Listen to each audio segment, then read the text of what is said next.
সকালের ব্যস্ততা শেষে শুরু হলো দুপুরের আয়োজন। আসসালামু আলাইকুম, সবাই কেমন আছেন? আলহামদুলিল্লাহ, আমি ভালো আছি। তো আজকে দুপুরে রান্না করার জন্য আমি নিয়েছি গরুর মাংস। গরুর মাংসটা আমি উত্তরবঙ্গের স্পেশাল হাতে মাখা করে রান্না করব।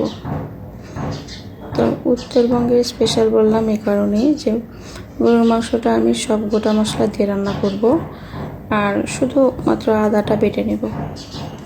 তো এখানে আমি সব মশলাগুলো মাংসের সাথে দিয়ে দিলাম। এরপরে মাংসটাকে ভালোভাবে আমি মাখিয়ে নেব। আর একটা কথা, মাংস যত ভালো করে মাখানো যায় মাংস নাকি ততটা স্বাদ হয়।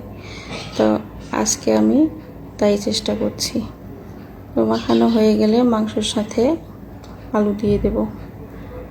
আলু দিয়ে ভালো করে মিশিয়ে নেব। মেশানো হলে মাংসটাকে ভালো করে কষিয়ে তারপরে পরিমাণ মতো পানি দিয়ে দেব। এই তো পানি দেওয়ার পর এটা হচ্ছে আমার রান্নার ফাইনাল লুক। তো আজকে কার বাসায় কী রান্না হয়েছে অবশ্যই কমেন্টে জানাবেন। সবাই ভালো থাকবেন। আল্লাহ হাফেজ।